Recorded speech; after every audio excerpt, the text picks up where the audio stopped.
David Kennedy essentially had three careers in his life: as a banker, as a statesman, and as a Latter-day Saint. The time I was here as president of the university was kind of at the zenith of David's career then, mostly working with the church and with the First Presidency. He was a pioneer. Think of him maybe as the home teacher to the world. He could be sent anywhere on assignment any given month. We see in Kennedy a willingness to embrace new cultures, a willingness to embrace new challenges, the preparation necessary so he could succeed in those new challenges. Those are all qualities that we hope our students learn here at the center and take with them when they leave.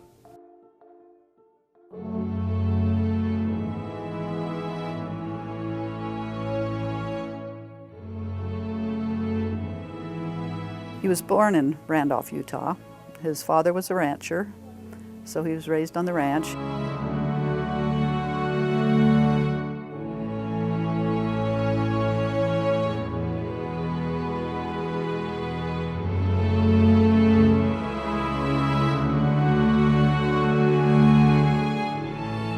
His brothers were all working on the ranch, and he was younger, which is why he had to stay in and be with his mother, and why he became so close. And I think it gave him a love for poetry, a love for scriptures, all of the side of Grandma and the influence the other boys didn't get because they were off working, and he was there. And she did have a real profound influence. But his dad did too. They were both religious. He was kind of her caregiver then. He was the most responsible of all his brothers, and that was when he was very young.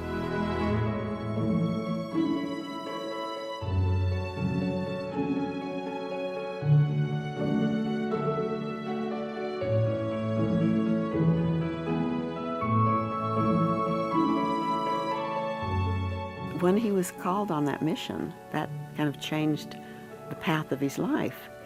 And I found out later that he had gotten his original call to Germany. And I didn't know that until the last couple of years of his life. And he said, no, they changed it to England. So he went to England and had those two mission presidents. And I think it was a profound effect on his life, I think. Talmage and Widtsoe both had a real impact on him. And I think it was Widtsoe that said, go to Washington.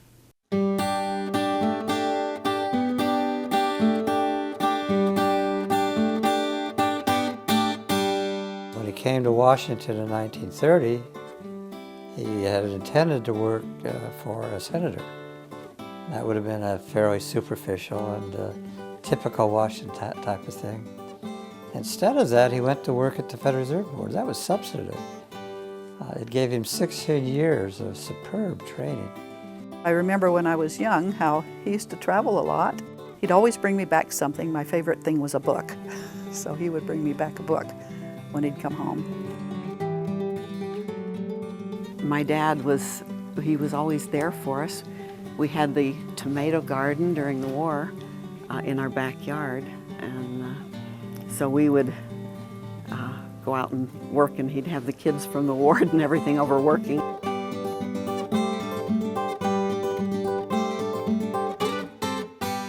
The Washington stake was formed in 1940, and Ezra Taft Benson, who'd been a trade association executive here in Washington, was called as the first stake president. But in that early stake, in the 1940s and during the war, were some tremendous people. David Kennedy was a bishop in this stake. He was a very spiritual man, and he did not wear it on his sleeve. He didn't talk about his religion. He didn't say, you know, I can't do this because I'm a Mormon. He really didn't, but he lived his religion. So it was a practical thing for him. But he knew the scriptures, he had a love for the scriptures, and he prayed. He had, you know, a beautiful relationship with his Heavenly Father. he didn't plan his life. He wanted to go to law school, that was about it. But he was prepared. That was what was impressed about him. He had thought through very carefully what he wanted to do and what he would have to do to get there. And so when the opportunity rose, when he was asked to come back to the Continental Bank, he thought, well, yeah, that fits into my game plan.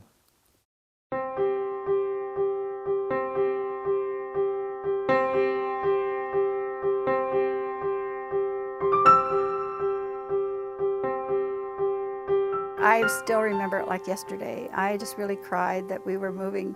We got in the car and we're driving, and I'm bawling because I felt that Chicago was an unsafe place. All my friends were in Washington, and I had strong ties, and I'd never moved before. I was a junior in high school, and I think it was very hard for me to move to Chicago. I had all my friends there. I'd been to school in Maryland and everything. Dad had to really give us a pep talk. I wish we had a tape of that. He told us that Chicago was what makes America tick.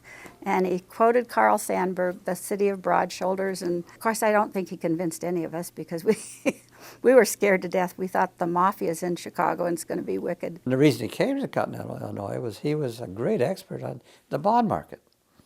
And at that time, Continental, they had a fairly low loan portfolio relative to other types of banks. And the loans they did make were only to the very big companies, Sears Roebuck, Swiss, the Chicago clientele. David did move them somewhat out of government bonds into more loans.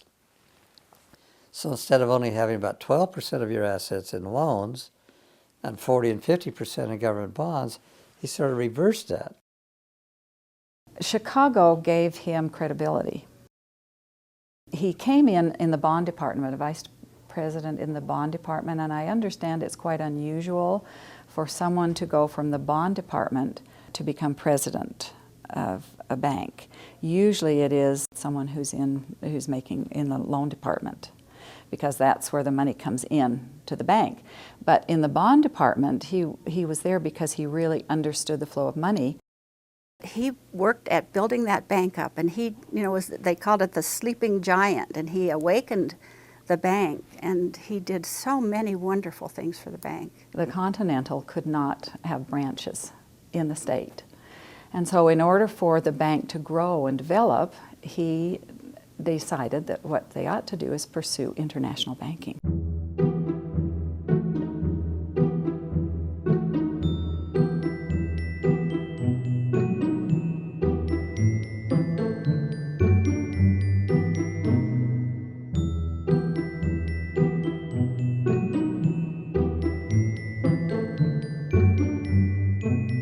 So he got to know all these international people and really enjoyed them, and felt the importance that someday we were going to need that in the church, that we would be more international, problems that would come up in the world. He had a vision of that, and he felt like the international was really, really important. I remember before he was the president of the bank, when he was asked to be the president of the bank, there was conversation going on in our home, and about that time, President David O. McKay was in town. And he called up David and asked him to come down and meet with him. And at that time, he asked if our father would be the president of Deseret Bank in Utah. And so Dad said, "Is this a calling or is this a job?" And he says, the reason I'm asking that is because I have just been asked to be president of the Continental Bank. And so with that, President McKay didn't have to think very long. He said, "I think it would be much better for you to be the president of the Continental Bank."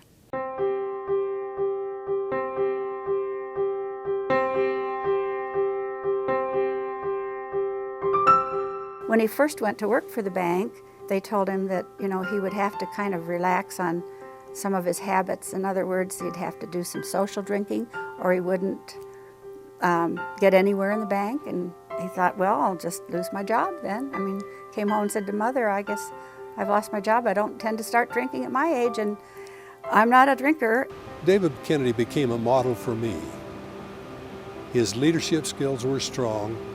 His integrity was very clear to everyone around him, and he showed all of us that accomplishments could be made without sacrificing principles, and set a standard, I think, for all of us who had the opportunity to know him, of the great man that he was and was to become as a result of his basic principles centered in the gospel of Jesus Christ.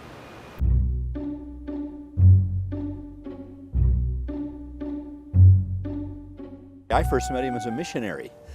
I was a missionary in Great Britain, in England, working in the mission office, and he and his family came to London, and I remember the mission president, our circle of missionaries, had a little family home evening with him, and he talked then and gave me some very wonderful personal advice. And I've thought over the years how remarkable, as we had that home evening, that he would take time in, I don't know what his agenda was, but he was at the height of his banking career then. But he took time to talk to a 20-year-old missionary about that 20-year-old missionary's future. And that's kind of indicative of what I've thought about David all those years. He was the chairman of the Mayor's Committee on Cultural and Economic Progress of Chicago. It was an odd combination of Mayor Daley and David Kennedy, very opposites in terms of political and in some ways personal characteristics. But David admired Mayor Daley, and Mayor Daley admired David Kennedy because they got things done. And David knew that a successful Chicago would contribute to the success of the Continental Illinois Bank. Also, he had some humane feelings that what a good banker does is provide credit so that people can get jobs.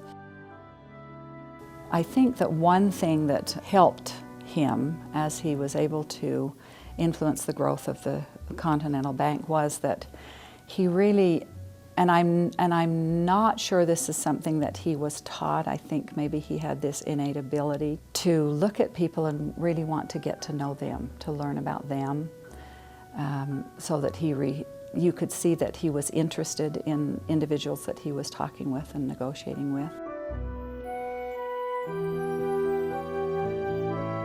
David was a remarkable, singular man, particularly remarkable for his age and his generation in the church. He went to Chicago as a young man and had a very successful, remarkably successful career as a banker.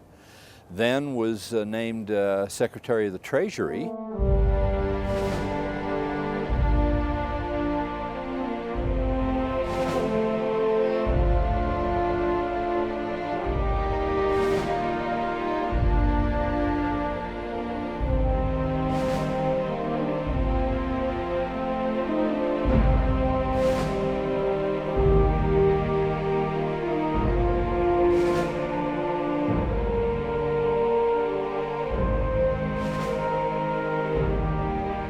Thanksgiving when President Nixon was asking him, and he asked all of our advice and talked to us about it. He really didn't want to do that, but he knew that he could serve the country.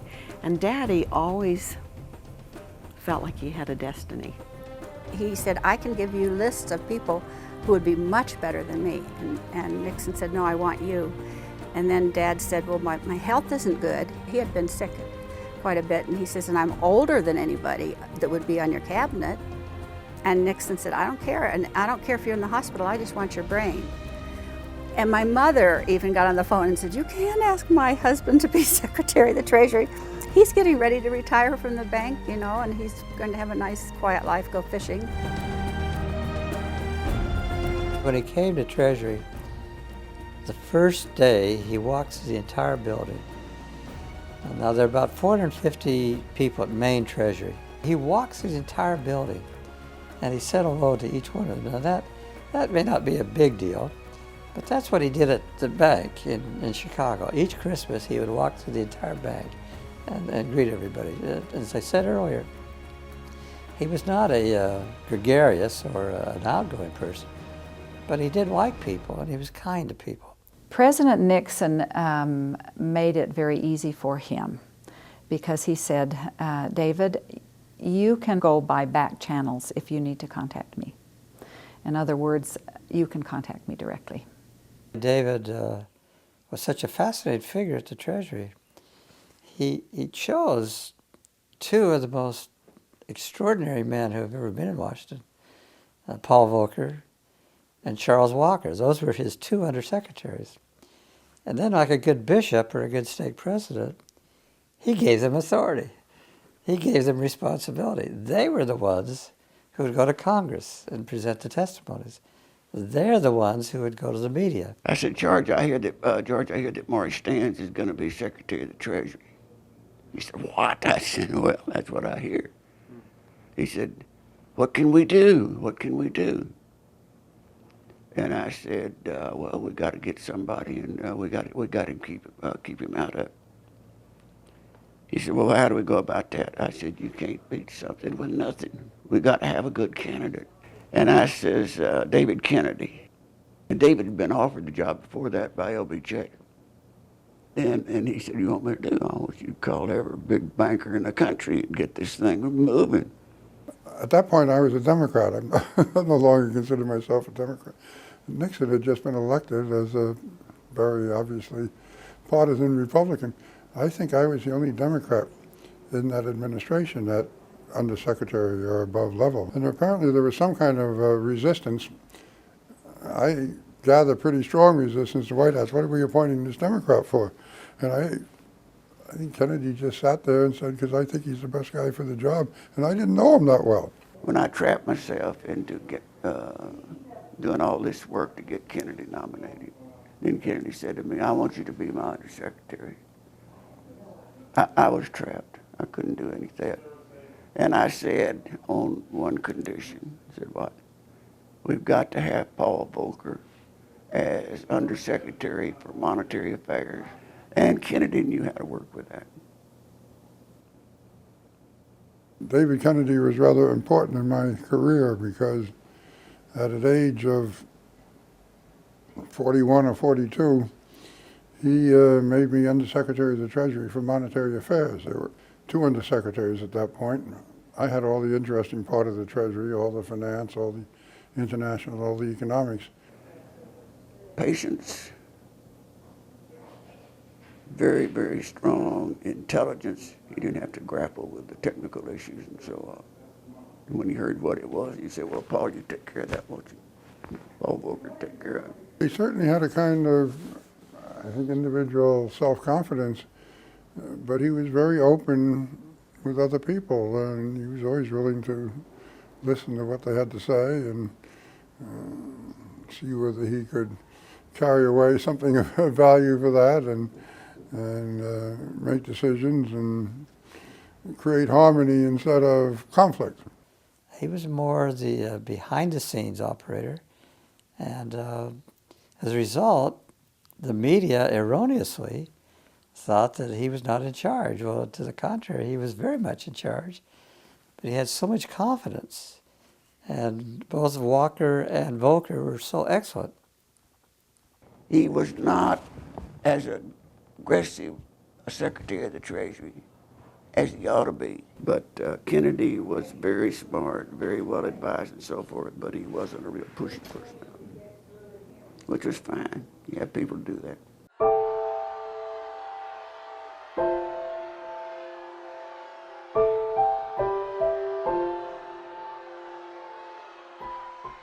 The Nixon administration says 10,700 is approximately $5.25 an hour. The average wage in our union is less than $4 an hour. Now because of this very mild recession, which actually wasn't even a recession until the General Motors went out on strike, September 15th of 1970. That took half the automobile industry out, cost us 1.5 million jobs. The unemployment rate shot up. So in that election in November, after the automobile strike, the Republicans lost about 9 members of the House. They really took a pounding.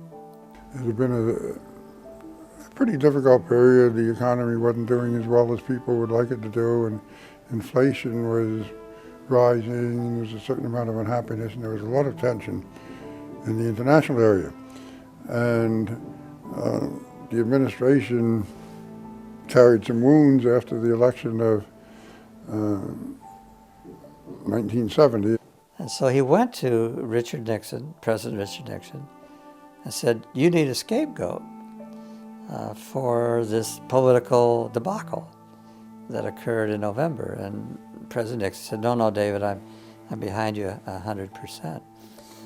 Well, in the meantime, there was a lot of talk about should changes be made in the cabinet and so forth. And from my perspective anyway, Mr. Nixon had become rather enamored with Mr. Connally, who was a very different, almost a polar opposite in personality from David Kennedy. John Connally, who was the governor of Texas, about 6'4", silver hair, extremely articulate, very, very cosmetic. Nixon was absolutely mesmerized. I mean, this was like right out of central casting. And he said, "I really need him in my cabinet. But the three major positions are State, Treasury, and Defense." And Treasury was the only one where he could make any move. So after reassuring David that everything was fine, he then asked David if he would become ambassador at large. Under Connally, some very dramatic changes were introduced in policy that required a lot of public explanation, public support, congressional support, political support, and he was well suited for that. Kennedy was well suited for a more continuing, less flamboyant kind of service. He wasn't seeking media attention. In fact, he didn't like it. He wasn't seeking to go to Congress. He did not like to do that. As a result of that, he took a great deal of criticism. Kennedy was very well respected, and he became ambassador to NATO, and he did other ambassadorial jobs, so he stayed very closely connected.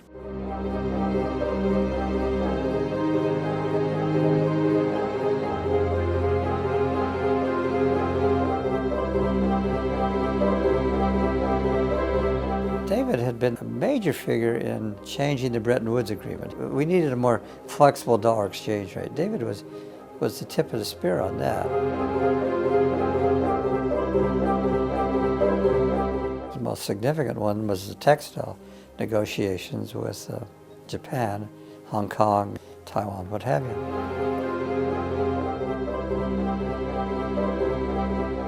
It was an important economic issue. Politically, it was really sensitive because Richard Nixon had promised the southern states, which was the base of his political clientele, the southern strategy, that he would take care of these textile imports. So he asked David to go over and basically gave him carte blanche or full power to do whatever it took to get those imports of textiles from Japan and Korea and Taiwan to be reduced.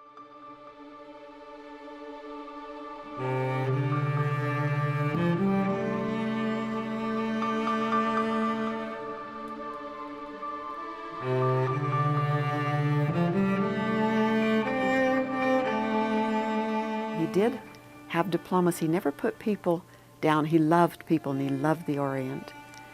And the fellow that he was working with, and it could have been Sato, he said, "I'll be ruined through this," and Daddy says, "No, you'll be the next prime minister," and he was. He's not a diplomat in the sense he's a man who sent abroad to lie for his country. That was not David Kennedy. David Kennedy epitomized, straightforwardness in his dealings, but an ability to understand different points of view and see whether some kind of consensus could be reached. He could work things out if it was on a one-on-one, because he treated everyone, he loved people, and he treated everyone alike. There was nobody that was better than the others. They were all children of God. I mean, he just loved people, and I think they knew that he respected them and he could work it out and be diplomatic and do that. I think that was just a natural quality that he had.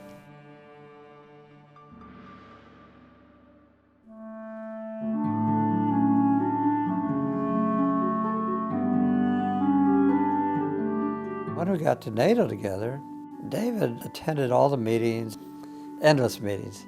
He was somewhat bored in a lot of those meetings because David was really a man of action. He'd grown up in the ranch. He had been forceful at the Fed, very responsible positions. He'd been president of the bank at 51 years of age. That's a major responsibility. So David was used to action. He was used to being in charge.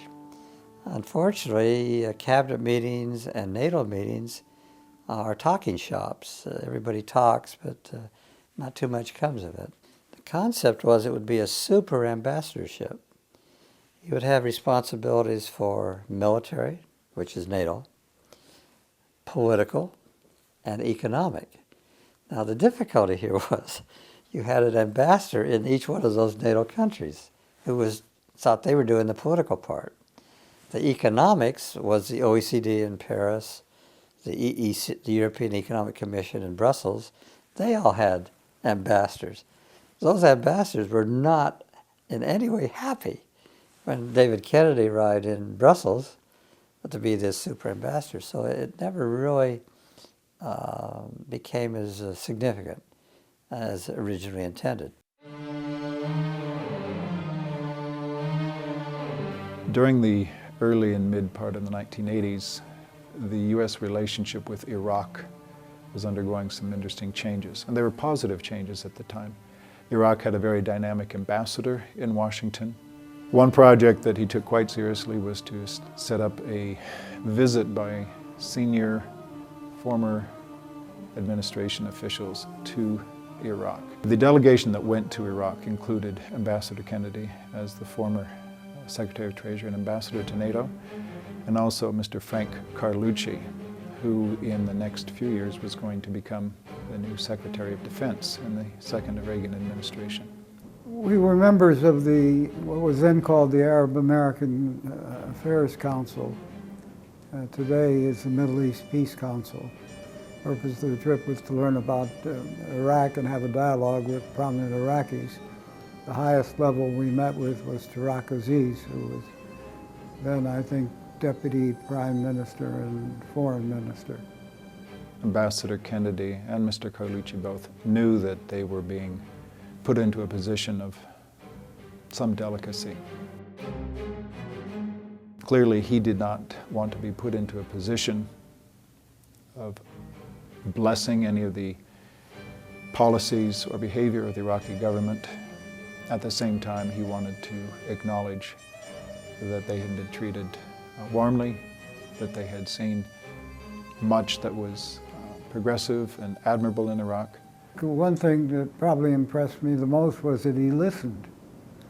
He was attentive and responsive to the dialogue. He didn't try to dominate the dialogue. He was knowledgeable, participated, but he also listened to the other person's point of view. Those are the essential qualities of a diplomat. A diplomat has to spend a lot of time listening. This particular situation, with respect to his visit to Iraq, is very instructive. It was one of the most difficult and complicated relationships that the U.S. administration had to manage at that point in time. Ambassador Kennedy was a man who had been some years out of government, but it was the strength of his own integrity and I think of his own personality. The important thing is that he had a global perspective. He recognized that the United States was part of the world and that we had to live with the rest of the world and we should promote better understanding. Doesn't mean you endorse everything that goes on in every country of the world, but you try to maintain a dialogue even with those who have different systems than ours and that are at times hostile to us.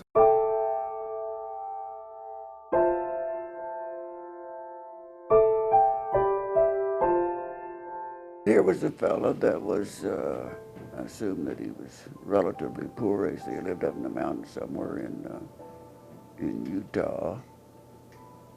He was one of, I think, I can't go back very far with it, but a pretty long list of Mormons who served the country very, very effectively.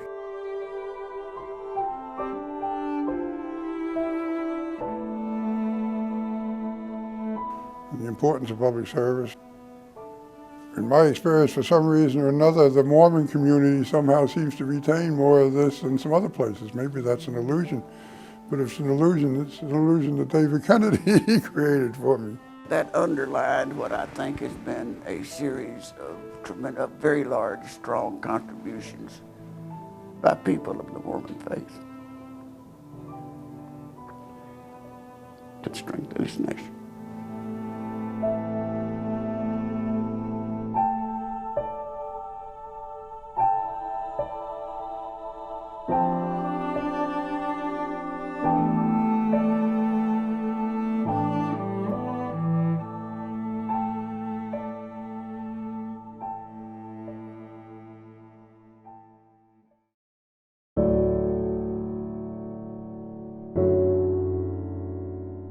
In his senior years, what would have been for anyone else retirement years, he was a special ambassador for the first presidency of the church.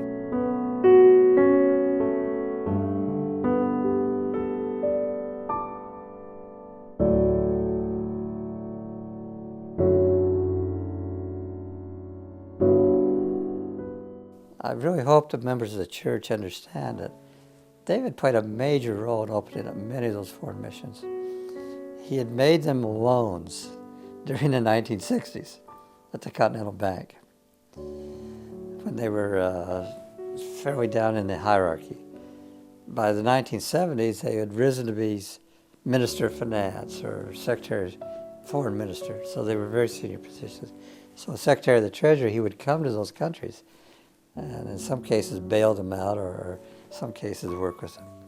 Then during the 70s and 80s, he was able to go back on behalf of the church because now these men and women were in very, very senior positions. And he was able to take opportunity that he had as a banker in the 60s, as the Secretary of the Treasury in the 70s, now as the ambassador for the church. His vision, and he talked with us about that, was that the leaders of government should know the members of the church, the leaders of the church. The leaders of the church should know individuals in government. So when there were embassy dinners or receptions, or he would always talk to the individuals who were sending the invitations and ask them if they would send an invitation to, say, the mission president or the area president, so that they could come to this reception or this dinner, this party that he was going to be attending. And that way, they got to know the government heads who were there, and it really allowed the church to become more well-known and trusted and accepted. And it also allowed them to get to know and become friends with people outside of their circle of influence. I was always impressed with his warmth and his ability to reach out to people. And with the title of ambassador, he was able to open many, many doors for the church. And as you know, President Kimball gave him the assignment to be the ambassador at large, and he traveled from country to country. And being a United States ambassador, that title helped his ambassador at large status in behalf of the church. They were in the old church office building. President Faust was on one side, the secretaries were in the middle. Every time he'd go into the office and they'd talk about where to open up in the world. And President Kimball wanted to open up the world. I mean, and he wanted Daddy to introduce him, and so Daddy would put his hand over Africa and he'd say, but we can't open up Africa because of the priesthood. So right after the revelation, before they announced it or anything, and it had been on President Kimball's mind, all of that story, He walked by his office and he said, "You can take your hands off Africa." Brother Kennedy, I believe, brought an awareness of what the church and what the university could do internationally that I don't believe existed in quite the same way before he assumed that assignment. His own personal warmth and background, his ability to love people and to touch hearts and to care about individuals, I think all those things made a difference for the church. I believe that the church itself, the brethren, after his administration was well along, began to emulate many of the things that he was doing. David had a nice balance. He balanced the church, he balanced his career, he balanced his family. As smart as he was, as effective as he was, as well plugged in politically as he was, as much responsibility and authority as he had vested in him in his church responsibilities. It was his own unique determination to be himself.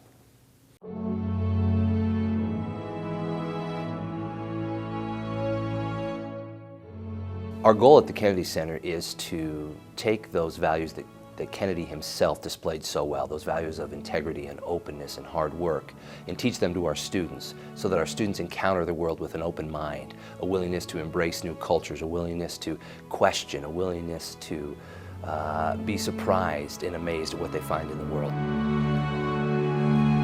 Talking about what are our natural strengths, what can we really do well, what can we do as well or better than anybody else.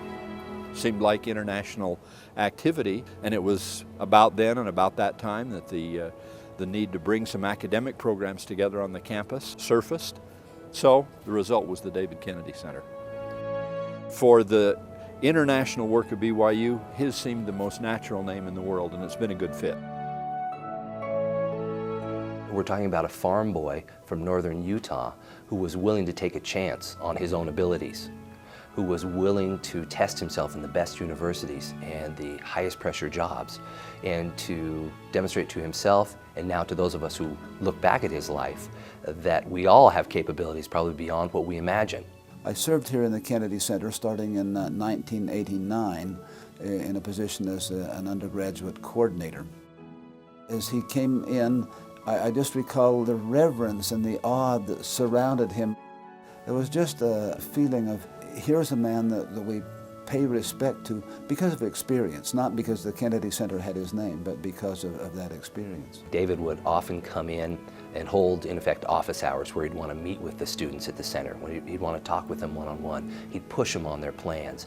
He would tell them that they were thinking too small. He would encourage them to think about better graduate schools and tougher careers. I was an undergraduate at Brigham Young, and in 1989 I received a BA in International Relations, studied at the Kennedy Center.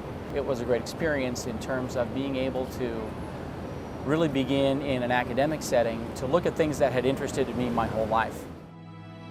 I came across a lot of professors and students that were like-minded and really wanted to see a different world than what we have and improve it, and that resonated with me. The Kennedy Center exceeded any of my expectations, and it truly was a marvelous experience, and it's directly influenced who I am today and what I plan to do in the future. Being able to accomplish what I've always dreamed of, definitely I found it through the Kennedy Center. It's like every student that's walking around, it's a potential student to make a difference. The Kennedy Center left such an impact on me personally. I've continued to want to go back here even in my professional career and teach a class there, just because the Kennedy Center and the training that I got there provided for me a foundation that I've been able to build upon. I go into a school named for somebody. I take a certain pride in going to a school named for David Kennedy because of what he represented.